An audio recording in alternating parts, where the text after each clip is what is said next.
నమస్తే. నిన్న ఎన్నికల ఫలితాలు దేశవ్యాప్తంగా వెలువడినటువంటి సందర్భం.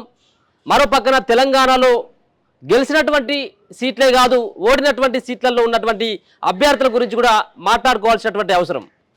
మరి ఇప్పటికే పాత బస్తీకి సంబంధించినటువంటి ఈ యొక్క ఎన్నికల్లో బీజేపీ పార్టీ ప్రభంజనం ఏ విధంగా పనిచేసింది, మోడీ మంత్రం పనిచేసిందా, లేకపోతుంటే మాధవలత యొక్క వ్యూహం పనిచేసిందా, అక్కడ కొంత గందరగోళమైనటువంటి పరిస్థితి ఉండేది. మాధవలత యొక్క వ్యవహారం కానీ, మాధవలత చేసేటువంటి ప్రచార శైలి కానీ ఒక పక్కన వివాదాస్పదం అవుతూ ఉంటే, మరో పక్కన కొంత మాధవలత ఈసారి గెలుస్తుంది కావచ్చేమో పాత బస్తీలో.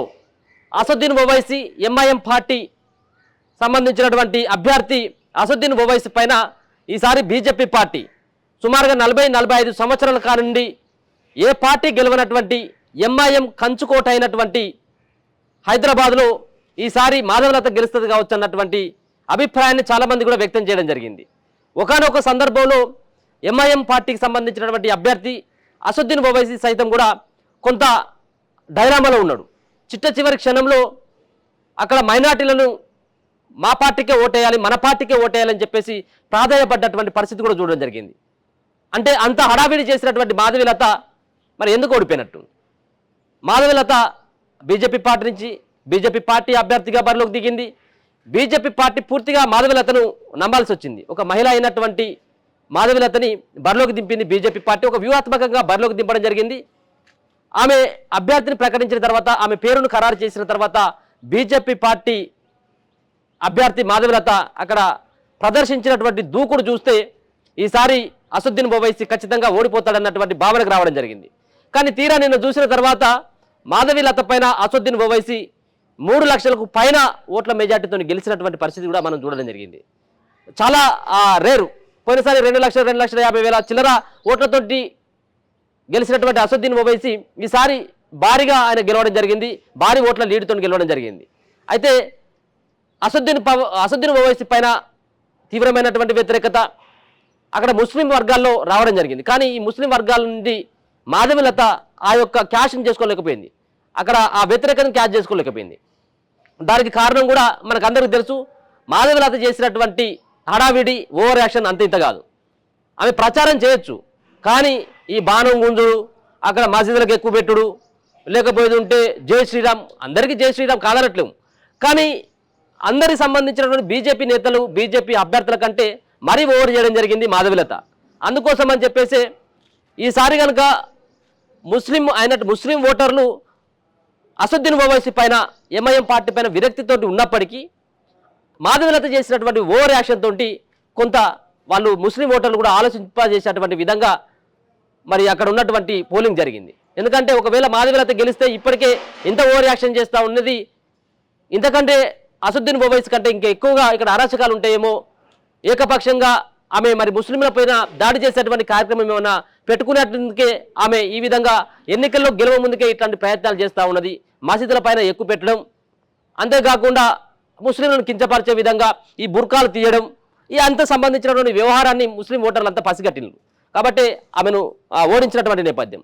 సరే, ఈ సంబంధించినటువంటి వ్యవహారం పక్కన పెట్టినట్టయితే ఆమె చేసేటువంటి హడావిడి నేపథ్యంలో కొంత ముస్లింల దగ్గర నుంచి కూడా కొంత వ్యతిరేకత కూడా రావడం జరిగింది. ఈ సందర్భంలో రానున్నటువంటి ఎన్నికల వరకు, పోలింగ్ జరిగేంత వరకు బీజేపీ పార్టీ కూడా, కేంద్ర ప్రభుత్వం కూడా ఆమెకు Y+ కేటగిరీ భద్రతను కేటాయించింది.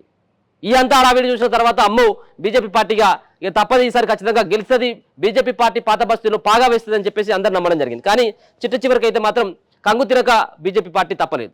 అయితే ఇదే నేపథ్యంలో ప్రధాని నరేంద్ర మోడీ సైతం మాధవలతకు భరోసా ఇచ్చినటువంటి పరిస్థితి. నిన్న ఓడిపోయిన తర్వాత మాధవలతని మోడీ ఓదార్చిండు ఫోన్లో అని చెప్పేసి కొన్ని ప్రచారం జరుగుతూ ఉన్నది. మోదీ ఒక బంపర్ అయినటువంటి ఆఫర్ కూడా ఆమెకు ఇచ్చినట్టుగా తెలుస్తూ ఉన్నది.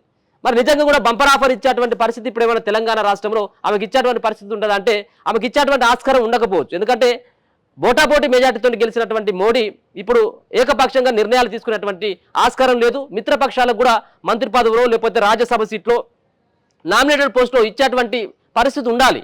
ఎందుకంటే ఆ పార్టీలతో కలిసి వెళ్తూ ఉన్నాడు, ఆ పార్టీలతో ప్రభుత్వం ఏర్పాటు చేస్తూ ఉంది. కాబట్టి మాధవలతకి మరి పిలిచి రాజ్యసభలో ఇచ్చి లేకపోతే ఇంకేదైనా అవకాశం ఇచ్చేటువంటి ఆస్కారం ఉంటుందంటే ఉండకపోవచ్చేమో, ఉండగానే ఉండొచ్చేమో.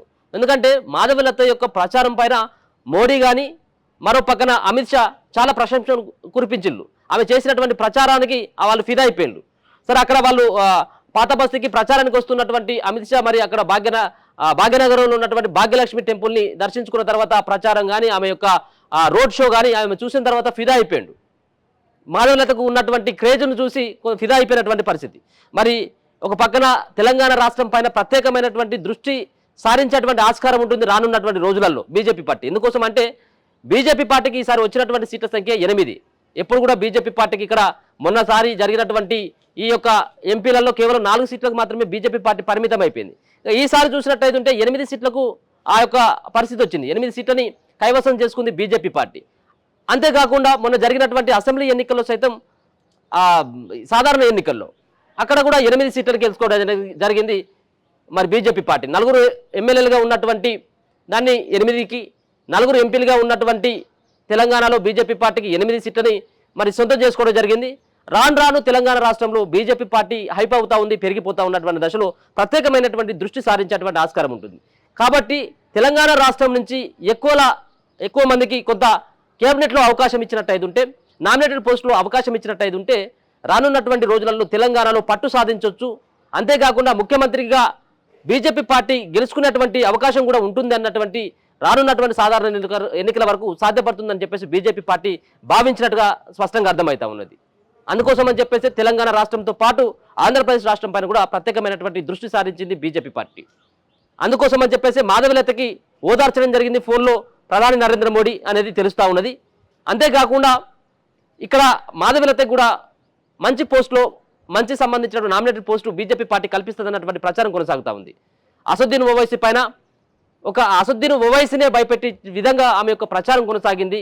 ఆమెకు ప్రజల్లో పట్టుందన్నటువంటి కొంత భావనకి మోడీ కానీ అమిత్ షా వచ్చినట్టుగా తెలుస్తూ ఉంది. కాబట్టి మరి అమిత్ షా ఫోన్ చేయడం, మరో పక్కన మోడీ ఫోన్ చేయడంతో కాస్త మరి ఆత్మవిశ్వాసంతో మాధవలత ఉన్నట్టుగా తెలుస్తూ ఉంది. ఓడిపోయినప్పుడు కూడా మరి పాత బస్తీ నేతలకి పాత బస్తీలో పోటీ చేసినటువంటి ఎంఐఎం పార్టీ అభ్యర్థి అసదుద్దీన్ ఓవైసీకి కొన్ని రోజుల పాటు నిద్ర లేకుండా చేసిందనేది మాత్రం స్పష్టంగా అర్థమవుతా ఉంది. మరి రాను బీజేపీ పార్టీ ఏ విధంగా పాత బస్తీలో పుంజుకుంటుంది. 1-2 సందర్భాల్లో అక్కడ ఎన్నికల కౌంటింగ్ జరుగుతున్నటువంటి సందర్భంలో నిన్న 1-2 రౌండ్లలో మాధవలతే లీడ్ సాధించడం, అప్పుడు అనుకోవడం జరిగింది ఖచ్చితంగా మాధవలతే అక్కడ గెలుస్తుంది కావచ్చు అన్నటువంటి 1-2 రౌండ్లు చూసిన తర్వాత అర్థమైపోయింది. కానీ మరి చివరికి వచ్చిన తర్వాత 3 లక్షలకు పైన ఓట్లతోటి అసదుద్దీన్ ఓవైసీ అక్కడ ఓట్ల షేరింగ్ తోటి 3 లక్షలకు పైన ఓట్ల మెజార్టీతో ఆయన విజయం సాధించినటువంటి నేపథ్యాన్ని కూడా చూసుకోవచ్చు. 40-45 సంవత్సరాల కానించి ఎంఐఎం కోట అది పెట్టినటువంటి కోట, ఎంఐఎం కోటని ఈసారి మాధవలత బద్దలు కొడుతుందేమని చెప్పేసి అభిప్రాయపడ్డారు. కానీ చివరికి అయితే మిగిలింది అదే. ఏదేమైనా కానీ మాధవలతకు సంబంధించినటువంటి విషయంలో బీజేపీ పార్టీ కాస్త ఆలోచిస్తున్నట్టుగా తెలుస్తూ ఉన్నది. టఫ్ అయినటువంటి ఫైట్ ఇస్తుందని చెప్పేసి ఇవ్వకపోయినప్పుడు కూడా ఇస్తుందన్నటువంటి భావన కల్పించినటువంటి మాధవలతకి మరి ఏ విధంగా ఉంటుంది. ఒక పక్కన ఆర్థికంగా ఆమె నిలదొక్కున్నటువంటి వ్యక్తిగానే, మరో పక్కన రాజకీయంలో మొదటిసారి ఆమె రానే ఆమె ఎంపీ ఎలక్షన్స్లో, అది కూడా హైదరాబాద్ పాత బస్తీ నుంచి పోటీ చేయడం, ఇది కూడా కొంత ఆశ్చర్యానికి గురి చేసింది. అసలు మాధవలతను బీజేపీ పార్టీ ఎందుకు దించాల్సి వచ్చింది, మాధవలతతో ఏం కాదని చెప్పేసి అనుకోవడం జరిగింది. కానీ 2వ ప్లేస్కి మాధవలత పరిమితంగా అయినటువంటి నేపథ్యాన్ని కూడా చూసుకోవచ్చు. మరి మాధవలతను ఈ విధంగానే హైదరాబాద్లో వచ్చేసారి కూడా మళ్ళీ పాత బస్తీ నుంచి దింపాలని చెప్పేసి ప్రయత్నం చేస్తుంది. కాబట్టి అక్కడ కొంత ఆమెకు బూస్టప్ ఇవ్వాలన్నటువంటి ఉద్దేశంతో మాధవలతని మరి మోడీ ఫోన్ చేసి ఓదార్చినట్టుగా తెలుస్తూ ఉంది. ఎట్లాంటి ఆఫర్ ఇవ్వడం జరిగింది, మరి ఈ సంబంధించిన వ్యవహారం అయిపోయిన తర్వాత మరొకసారి ఢిల్లీకి రావాలన్నట్టుగా ఒక పిలుపు కూడా అందినట్టుగా తెలుస్తూ ఉంది. మరి దీంట్లో నిజమెంత అనేది తెలియదు, కానీ ప్రచారం అయితే సాగుతూ ఉన్నది. ఒకవేళ అట్లాంటి ఉద్దేశం కనుక ఉన్నట్టయితే ఉంటే మరో సంబంధించినటువంటి బీజేపీలో ఓడిపోయినటువంటి వ్యక్తికి మరి బీజేపీ పార్టీ మాధవలతకు ఏమైనా అవకాశం కల్పిస్తుందా లేదా అనేది కూడా చూడాలి. చాలా ఓప్స్ పెట్టుకోవడం జరిగింది బీజేపీ పార్టీ నేతలు కూడా. కానీ ఈ రోజు ఓడిపోవడానికి కారణం అక్కడ బీజేపీ పార్టీ యొక్క అభ్యర్థి ఆమె ఓవర్ కాన్ఫిడెంట్, ఆ ఓవర్గా చేసినటువంటి ప్రచారం, అంతేకాకుండా ముస్లింలను కొంత కించపరిచేటువంటి విధంగా ముస్లింలకు ఎంఐఎం పార్టీ పైన వ్యతిరేకత ఉన్నప్పుడు కూడా ఆమె చేసినటువంటి వ్యవహారంతో ఈ విధమైనటువంటి పరిణామాలు చోటు చేసుకున్నట్టుగా తెలుస్తూ ఉంది. చూడాలి మరి ఎంఐఎం పార్టీని ఓడగొట్టేటువంటి పనిచేసినటువంటి మాధవలతకి బీజేపీ పార్టీ ఎట్లాంటి అవకాశాలు కల్పిస్తుంది. రానున్నటువంటి రోజులలో బీజేపీ పార్టీ తెలంగాణ పైన ఏ విధమైనటువంటి ఫోకస్ పెడుతుందనేది కూడా మనం రానున్నటువంటి రోజుల్లో చూసేటువంటి అవకాశం అయితే ఉంది. చూస్తూనే ఉండండి మన తొలి వెలుగు.